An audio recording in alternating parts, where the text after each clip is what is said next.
नवरात्रि के दिनों में आपने देखा होगा कि जहाँ भी माँ दुर्गा की पूजा होती है वहाँ माता की मूर्ति के साथ उस परम शक्तिशाली असुर महिषासुर की भी प्रतिमा होती है।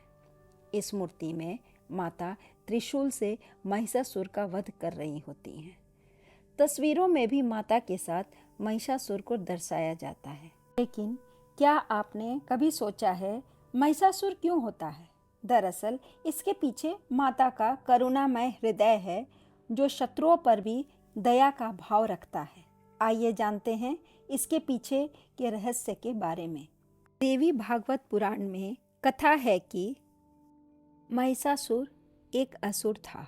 महिषासुर के पिता रंभ असुरों का राजा था जो एक बार जल में रहने वाले एक भैंस से प्रेम कर बैठा।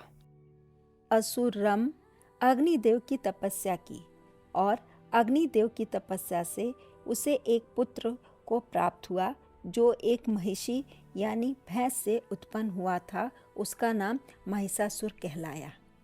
यह असुर वरदान के कारण जब चाहे मनुष्य और भैंस का रूप ले सकता था। महिषासुर सृष्टिकर्ता ब्रह्मा का महान भक्त था और ब्रह्मा जी ने उसे वरदान दिया था कि कोई भी देवता या दानव उस पर विजय प्राप्त नहीं कर सकता। महिषासुर बाद में स्वर्ग लोक के देवताओं को सताने लगा और पृथ्वी पर भी उत्पात मचाने लगा। उसने स्वर्ग पर एक बार अचानक आक्रमण कर दिया और इंद्र को परास्त कर स्वर्ग पर अधिकार कर लिया और सभी देवताओं को वहां से खदेड़ दिया। देवगण परेशान होकर त्रिमूर्ति ब्रह्मा विष्णु और महेश के पास सहायता के लिए पहुँचे, जो जानते थे कि केवल एक महिला ही महिषासुर को मार सकती है। उन्होंने सभी देवताओं की सामूहिक शक्तियों या तेजस से एक देवी बनाने का फैसला किया और इस तरह एक देवी का जन्म हुआ। इन देवी की उत्पत्ति महिषासुर के अंत के लिए हुई थी, इसलिए इन्हें महिषासुर मर्दनी कहा गया। समस्त देवताओं के तेज पुंज से प्रकट हुई देवी को देखकर पीड़ित देवताओं की प्रसन्नता का ठिकाना नहीं रहा। भगवान शिव ने त्रिशूल देवी को दिया, भगवान विष्णु ने भी चक्र देवी को प्रदान किया। इसी प्रकार सभी देवी देवताओं ने अनेक प्रकार के अस्त्र शस्त्र देवी के हाथों में सजा दिए। इंद्र ने अपना वज्र और ऐरावत हाथी से उतारकर एक घंटा देवी को दिया। सूर्य ने अपने रोमकूपों और किरणों का तेज भरकर ढाल, तलवार और दिव्य सिंह यानी शेर की सवारी के लिए उस देवी को अर्पित कर दिया। विश्वकर्मा ने कई अभेद्य कवच और अस्त्र देकर महिषासुर मर्दनी को सभी प्रकार के छोटे बड़े अस्त्रों से शोभित किया।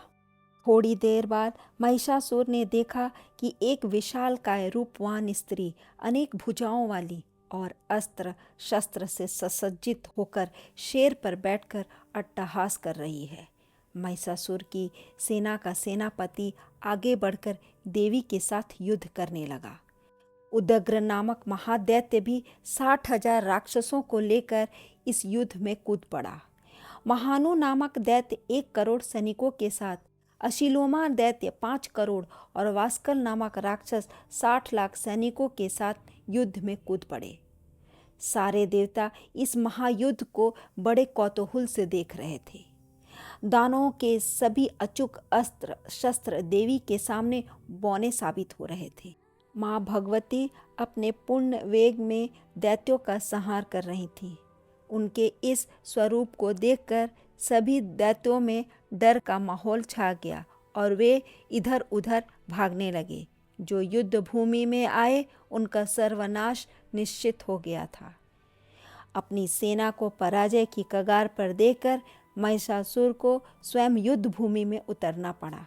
उसने कई बार छलपूर्वक माँ को पराजित करने का प्रयास किया, लेकिन वह हर बार असफल रहा। अंत में माँ भगवती ने भगवान विष्णु द्वारा दिए गए सुदर्शन चक्र का प्रयोग कर महिषासुर का धड़ काट दिया और संपूर्ण ब्रह्मांड को उसके प्रकोप से मुक्त कर दिया।